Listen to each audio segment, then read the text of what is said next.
Selamat malam Ibu dosen pembimbing, Ibu Dita Putri Prameswari, Sarjana Humaniora, Master Humaniora. Perkenalkan nama saya Anita Munggenihati dari kelas TDBA. Di sini saya akan menyampaikan mengenai pendidikan berkualitas dalam implementasi Pancasila di sekolah. Next.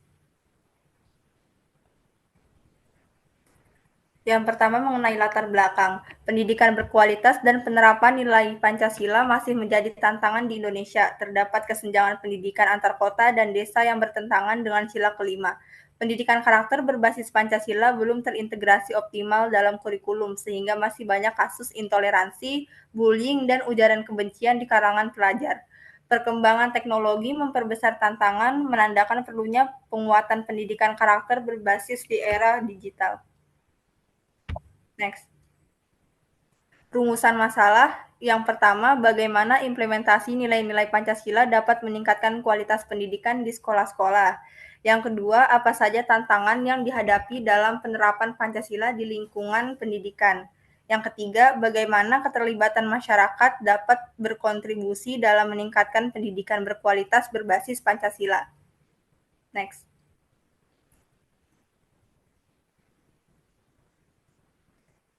Hasil temuan di lapangan. Ketidakmerataan akses pendidikan pada proyek ini berhasil mengidentifikasi masalah utama, yaitu ketimpangan akses belajar dalam era teknologi sehingga tidak semua siswa mendapatkan pendidikan yang setara dan berkualitas.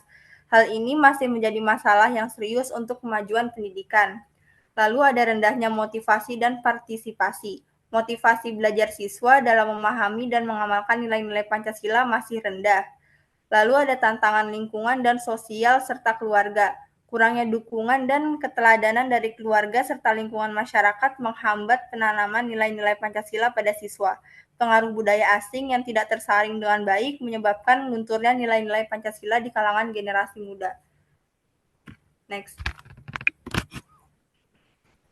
Lalu ada implementasi nilai Pancasila yang kurang optimal. Nilai-nilai Pancasila sering hanya dihafal, bukan dihayati dan diterapkan dalam kehidupan sehari-hari siswa. Kurikulum dan metode pembelajaran masih lebih menekankan aspek kognitif daripada pembentukan karakter dan internalisasi nilai-nilai Pancasila. Lalu ada evaluasi dan pengukuran. Belum adanya sistem penilaian yang efektif untuk mengukur keberhasilan pendidikan Pancasila dan dampaknya terhadap karakter siswa. Lalu ada solusi yang ditawarkan. Yang pertama, investasi pemerintah dalam bidang pendidikan berbasis teknologi perlu dikembangkan lagi. Lalu inovasi dalam metode pembelajaran. Kembangkan metode pembelajaran aktif, kreatif, dan inovatif yang menumbuhkan kemampuan berpikir kritis, kreatif, dan kolaboratif para siswa. Lalu menciptakan lingkungan sekolah yang ramah, aman, dan mendukung semua peserta didik. Lalu terapkan pendidikan inklusi yang menanamkan nilai persatuan, keadilan, dan penghargaan terhadap keberagaman budaya, agama, dan latar belakang sosial siswa. Lalu lakukan evaluasi berkala terhadap implementasi pendidikan berbasis Pancasila, baik dari aspek kurikulum, metode, maupun hasil pembelajaran. Lalu memanfaatkan teknologi informasi dan komunikasi untuk memperkaya sumber belajar dan memperluas akses pendidikan yang berkualitas. Refleksi pribadi setelah melakukan proyek ini. Melalui proyek ini, saya menyadari betapa kompleksnya masalah pendidikan yang ada di Indonesia, terutama di era digital saat ini. Yang utama adalah terkait kesenjangan kualitas guru, kurikulum, dan infrastruktur. Pendidikan di Indonesia membutuhkan inovasi yang berkelanjutan, baik dalam metode pengajaran, penggunaan teknologi, maupun pengembangan kurikulum.